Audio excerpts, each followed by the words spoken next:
Fawzia Kofi was returning to her home in Kabul after a visit to Parwan province on August 14th, when a group of gunmen opened fire on her vehicle. She survived her injuries, but it was clear someone had tried to kill her. Today, Miss Kofi serves as one of 4 women on the Afghan government's peace negotiation team.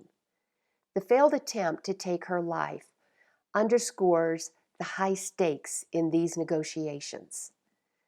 The Taliban have denied any role in the attack, but did not express outrage over the violence or sympathy for the victim.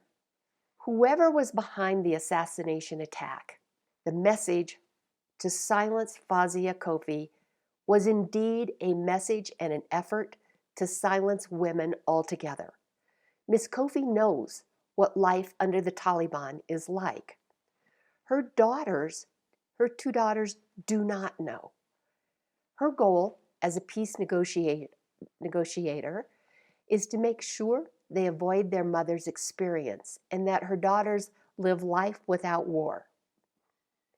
After 40 years of war, the prospect of peace in Afghanistan is a thrilling idea.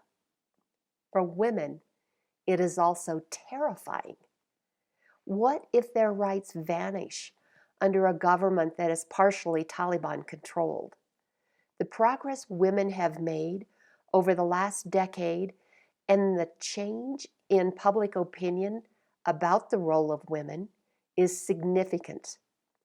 Once, women were not permitted to work out of the house. Today, it is not only permitted, but it is supported by 76% of the people in the country, as according to an Asia Foundation survey. Now, this survey also found that nearly 2/3 of Afghans say that any politician who accepted a peace agreement that diminished the rights of women would lose their votes. The survey also found significant support for women receiving an education and for participating in politics. The Taliban have nominally recognized that it is in their political interest to at least talk about preserving the rights of women. That's why more and more Afghan women are coming together and standing up for their rights. The day after Miss Kofi was attacked, women from 15 of the 34 provinces gathered in their respective provinces for a remarkable national press event. It was co-sponsored by the Women's Regional Network. Together, a joint declaration was issued outlining their shared values of what they want to see included in any peace settlement. They called for a ceasefire. They called for independent monitoring of that ceasefire. And they demanded what should rightfully already be theirs, a significant number of seats at the negotiating table. Not 1 seat, not 4 seats. They demanded, in fact, a full 30% of participants in the peace talks be women. They believe that 30% will provide a critical mass to guarantee women's voices will be heard.